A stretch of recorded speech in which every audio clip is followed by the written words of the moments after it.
Hi, it's Amy Shaw here. It is June 25th, I think, 2016, and I'm here in my car again. My youngest son just turned 21, and he is on the autism spectrum disorder.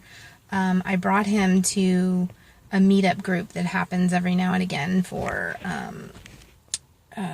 teens and young adults on the spectrum, and they get together and play games. And my son recently started taking interest in a Magic the Gathering game, so he has his deck of cards, and so he was excited to get together with his peers and play. We're actually at a coffee shop here in Austin, Texas. And he's been here before for some of the meetups. He's actually had a seizure here at this coffee shop during one of the meetups. So to tell you the truth, I'm a little bit nervous. I sit in my car. He's 21, so I allow him the space to go inside and have some coffee and play games and hang out. But I don't go far because I never know if he's going to have a seizure. And when he does, it's pretty much a medical crisis. And so if I'm not there to help mediate that, people freak out. They just freak out. Like, they don't know what to do. They've never seen a seizure. It's horrible. So I can't ever really go far, or I guess I can. I choose not to really go far. So I'm using this time to record a video. I haven't made a video in a while. I've had a lot of personal stuff going on in life. It's raining here in Austin on this very muggy, balmy June day, but we like the rain. So if you hear it kind of tapping on my sunroof, that's what it is. So what I really wanted to talk about actually is autism and people who have autism. I'm going to be sharing a lot about my son and our experiences. Let's see, where do I start? Well, my son is verbal. That is, he can speak, and he does. He's, I guess, what they would call higher functioning. I don't like the term autism. I don't like the term verbal, nonverbal. I don't like the term high functioning, low I don't like any of these terms, to tell you the truth. I hate them. I hate them so much that my son actually wasn't even diagnosed till he was 15 years old, even though I knew as his mama. I spent the better part of my career working with developmentally disabled people. So I know a lot about it, and I had a lot of clients who had autism on my caseloads. The whole range, too, from very, very severe to very, very, very mild. So I'm really familiar with, the different things that come along with that. And I also understand that people with autism are as individual and unique as people without autism. So there's always that. One thing I will say about my son that's maybe a little atypical is that he's actually quite social. So he struggles a little bit more actually with social boundaries and with respecting people's spaces. As a young kid, if new people would move in the neighborhood, my son was the first one knocking on their door saying, "Hi, welcome to the neighborhood. I'm and so we've always kind of struggled more with that, like keeping him safe and understanding that not everybody wants to be approached and not everybody's safe to be approached. And I worry about that a little bit less now that he's 21 than I did when he was 6 or 7, of course. But it's still a constant issue because he's had moments, to me as his mom, it's an absolutely beautiful childlike innocence that he comes with, that he just has. It's in him. He does not know a stranger. He does not know an ill intent. He does not have that in his head. So, for example, a couple of years ago, he was 18, 19, right around there. He was at the neighborhood park, and there was a basketball a place for the neighborhood kids to play basketball, and there was apartments nearby. So all the kids from the apartments come to the neighborhood park, which was actually like our private HOA park. Like we, that in Texas here in the central Texas, it's interesting how they set up neighborhoods. So anyway, it was our private HOA park, but the kids from the apartment, which was outside of the HOA, would come, into our neighborhood, into the park that was in the middle of our neighborhood. And, whatever, but what I'm getting at is it did bring a different sort of element of people. And, they like to come and play basketball, and sometimes they were rowdy, and sometimes they were a little rough. And, my son would go down, walk to the park, and spend hours and hours there just sitting at the table, charging his phone, writing music, playing music, hanging out, just basically getting out of the house. He doesn't drive, and, he struggles day to day with kind of feeling like having a purpose in life, being bored. And so that's one of the things he would do, would go to the park.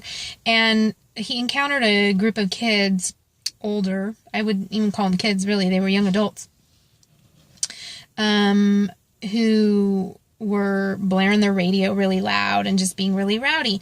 And my son just innocently, like, not picking up the cues that these people, if I saw them or somebody else saw them, we probably would be intimidated by them. We would think, oh, I'm not even going to look at these people because, they were tattooed and very specific styles of tattoo. I have lots of tattoos, so I'm not trying to say, like, it's not that. I'm just being really sensitive and careful with my words, and I feel like I'm stumbling through this because I really don't want to stereotype, and I don't want to offend anybody. I'm just saying, like, we've all been in this situation, right, where there's been a group of young adults who look a certain way, act a certain way, they carry themselves a certain way, and they want to be intimidating, right? And those are the type of people, when I'm in that situation, I feel intimidated, and I'm going to not try to draw attention to myself. I'm not going to approach them. Likely if I'm there with my small children, I'm probably going to actually leave the park because I'm not going to feel very safe. Well, my son, because he doesn't have that sense of like not feeling safe. He approached them and was like, oh, wow, cool radio, blah, blah, blah. And, right away they take that as like, here's this grown ass 18, 19-year-old white kid who's approaching us in our little group, talking to us about our radio, so then it was like, hey, what's up, you want to fight? And so he can get himself into those kind of situations because he just doesn't have that sense about him. And so, yeah, I do still have concerns. But by the same token, he's 21 and I have to allow him the freedom in life. And he has every right to have his privacy and have the right to do what he wants to do and to learn those lessons. It is a daily concern for me, just thinking about his safety. And so because he's like that, he approaches people and doesn't have a really good sense of safety or boundaries or, he doesn't, it's, I'm saying this in the negative, but in reality, I love this about him. It's such a pure gift, and it is so beautiful because to him, there's no division between your culture and my culture, your race and my race, your color and my color, your religion and my religion. He just doesn't have a concept of that at all. Your age and my age. I mean, he will interact with anybody from 2 years old up to 98 years old. He has just no barrier. And it's beautiful. It's wonderful. And he's also incredibly honest. At times this can be a problem because people, and this is really why I'm recording this video, because I have spent my whole life from junior high all the way up until he graduated from high school. I homeschooled my son, and the primary reason why is because we just live in this culture and this society here in the United States that doesn't accept differentness, and not only does it not accept it, it doesn't even respect it. I mean, it doesn't. And as a mom of a child who is the round peg that we're trying to shove into this square hole, I didn't want them. I saw how they were trying to force him to be something that he can't ever be. It's just not who he is, and he can't ever be that.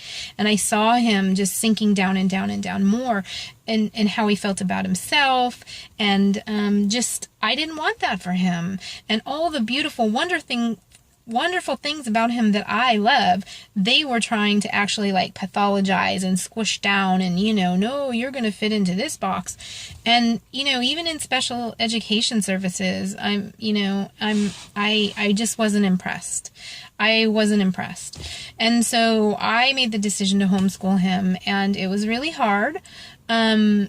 We struggled together through that process, but I don't regret it for a second. And he has moments where he kind of looks back and thinks he missed out on something. And, in fact, in 9th grade, he wanted to actually go to public school. And so we tried that. Okay, sorry, I had to take a little break. So anyways, yeah, I mean, I homeschooled him, and then the first actually semester of 9th grade, he tried the charter school for the first quarter, and then they said they didn't have special education services, so they really were pushing him into the regular public school. So the second quarter, he tried public school because he wanted to belong, right? He wanted to be with his peers. And anyway, I keep getting interrupted. My son has really bad anxiety, so he doesn't cope very well with it in moments. And so, yeah, he just came outside. We've been here about 45 minutes, and he came outside just kind of pacing, having a lot of anxiety. So, which, I always have to be very sort of attentive and paying attention to signs that a seizure is imminent. The type of seizures that my son has are called psychogenic non-epileptic seizures, and they look just like epileptic tonic-clonic full status seizures. I mean, they're very long. He's had them as just hours, as a long time. If the EMT doesn't come and give him Versed, he sometimes won't come out of that seizure state for 4 or 5 hours. He's been in ICU twice with uncontrolled seizure, meaning they've given him like the maximum amount of Versed and Ativan and whatnot that they can give him. And he's still having seizures, so twice now he's been hospitalized in the ICU with that. So they're pretty serious, I mean, but they aren't epileptic. So what the psychiatric community says, basically, I shouldn't say that because the psychiatrist does and whatever, that's just, it's a whole different video. But the neurological community says that basically he's causing the seizures himself by his repressed emotion and like not being able to regulate himself from his subconscious. And so it manifests in a somatic set of symptomology, which is neurological. I mean, it's so all those fancy words basically to say that they say that he's causing it himself from his subconscious mind. So they've hooked his brain up to an EEG machine, and he's had the seizures like I have seen him have during the EEG, and they're saying they don't see anything happening with his brainwave pattern that would be causing like the epileptic seizure. If you like Google or even look on YouTube, psychogenic non-epileptic seizure, conversion disorder, all these fun little psychiatric terms, you'll see a whole plethora of videos of people recording their pseudo seizures, psychogenic seizures, whatever you want to call them, non-epileptic attacks is what they call them in England. You'll see a whole gamut of people having this and what it looks like, and none of the ones that I've seen look anything like what my son has. What his look like epileptic seizures. I mean, he's very tonic-clonic. Anyway, that's not why I'm making the video. I'm just sharing that because that's a reality of my life, and I'm always sort of on guard and worried about that happening. But really what I want to get back to is talking about autism, people with autism, and specifically my son and some of our experiences. So now, because my son's very verbal and he is extremely outgoing, and he doesn't really have a sense of like social cues, body language cues, oh,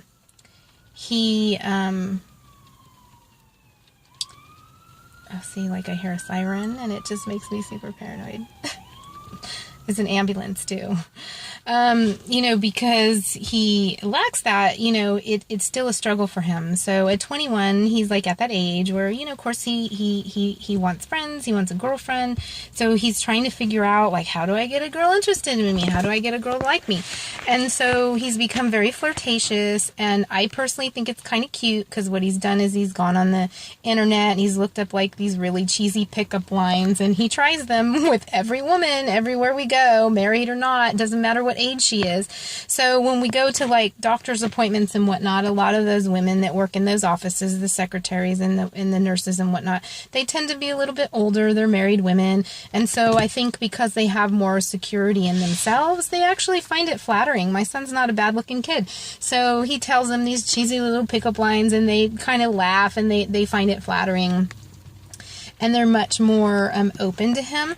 The younger women, who I'm guessing are probably not married, they take him, I'm assuming, very threatening, because I've seen this over and over and over again when we go out in public in his interactions with people when I'm with him.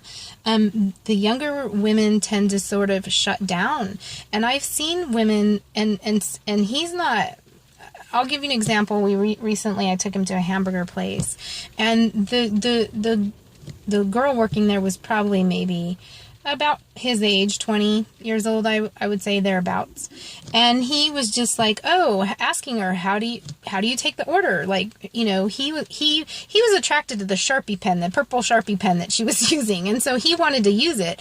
And so they write the order actually on the bag that they put the food in. So he was like, can I try it? So he got one of the bags and he got the Sharpie pen, and he was asking her, how do I do this? And she was really resistant, from the beginning. And then he was sort of kind of being a little flirtatious with her, asking her questions, and she just shut down more and more, to the point where, like, maybe 5 or 6 questions into it, she decides that she's not even going to respond to him anymore. So she just like completely just stopped answering his questions and even acknowledging that he was there. And I saw him sort of just shrink down into himself, like,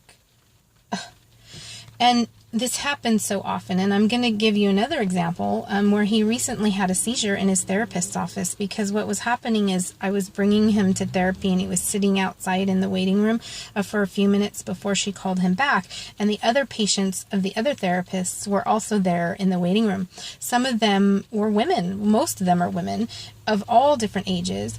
And he would try to interact with them. And he would ask them personal questions and, sometimes be a little flirtatious with them. And, well, apparently, one or two, or I don't know, one of the patients, somebody complained to one of the therapists who approached my son's therapist about the issue, And all of the therapists in this particular office, they know my son because he's talked to all of them and flirted with all of them and has nicknames for all of them. And they love and adore him. They don't, sort of think anything weird about it. But some of these patients, because they don't know, maybe, I don't really know. But so there was complaint. And so my son's therapist didn't tell me this had happened, or basically what she did is she brought him into the therapy session and she confronted him about it. And he just sucked down into himself. And just it's like an implosion. And the result was he had a seizure, a very severe seizure. He had to be transported by ambulance to the local emergency room. And I understand that the therapist doesn't know, maybe doesn't have a lot of experience, I try to put myself in those shoes and imagine, how would I approach that? What would I do? Because I know my son, I've raised him for 21 years. So, I wouldn't approached it the way she approached it, but it's because of who I am. And who I am is who my son has made me. There's no other way to say it. I am who I am because of him. And he's taught me so much, to me, and I had to tell his therapist, look, I understand, but see, this is the problem. And I'm not faulting her because it's just our system. It's the world we live in. It's the educational system. It's the, all the services and the government agencies they come from. It's the same fucking approach. They look at it like this is a pathology and we got to cure it. And this is a disease and we got to try to fix it. Or we got to try to, fix the person to fit into the box as much as we can. And so it's like an assumption is made that my son doesn't have social skills because he hasn't been taught them. So somehow as a parent, I've failed. And this outside person is going to just come in, and if I just confront him about this behavior that he's doing and who he is and how he is, then he'll have an aha moment, right? And he'll just change the behavior. It's a simple thing, right? It doesn't work like that, though. That's not who my son is. I have spent his entire life, he's been through multiple social skills groups for people with autism. So, that it's kind of the assumption, that people sort of come at it as if, they could just teach my son social skills, as if somehow I failed as a parent, or, somehow he hasn't gotten this information, and now, look at him, he's 21, he should know this, right? So now if we just approach him about this, confront him about this, he'll just fix it and make it all right. I just don't think that's, not only is it unrealistic, it's really not honoring him as a person. So I had to sort of step back in this particular situation and look at it and think to myself, okay, he's not threatening anybody. He's pretty harmless. So the reality of it is these people that are complaining, these women who feel threatened by him, it's their own vulnerability and their own inauthentic way of being that is the problem. It's not my son. He's like a child. He's just like a innocent, loving, curious, open child in a 21-year-old body. And I don't know what's so fucking intimidating about that, right? I mean, is it because he asks you if you're married that, oh my God, that's personal, I have to keep that private, that's none of your business, and so you're going to get all defensive and, treat him like he's less of a human being, and then you're going to go, oh, he doesn't have social skills, I'm going to teach him that it's not okay to be innocent, curious, open, so this is just part of what it's like living in this world with a child with autism.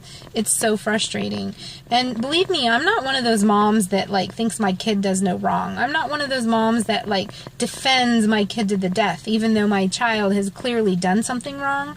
I have all my children's lives held them accountable, probably to a fault. And my kids will tell you they did not get away with shit. And so it's not a matter of me excusing my son's bad behavior. No, it's me holding space for him to be who he is, and to say who he is a beautiful person. We need more of this. You know, he came, and this is part of his purpose in life, whether he realizes it or not, to not only teach me, but to teach other people. We need more of this.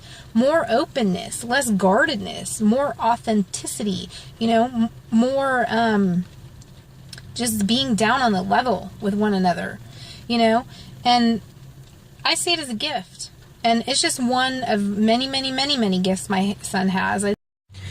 So, yeah, it's just frustrating. I mean, next time you have someone that's, you know, actually wanting to be nice to you and giving you compliments and, you know, consider what their situation is and consider their heart, and, you know, don't be closed off. Don't be a jerk. Just, you know, be a decent human being, and count yourself lucky for having the experience, you know. And so I wish I could just spend an hour telling you all about all the wonderful things that my son has taught me and how amazing he is. But I know nobody would probably sit and listen for an hour. It'd be shocking if people even want to sit and listen for 25, 30 minutes.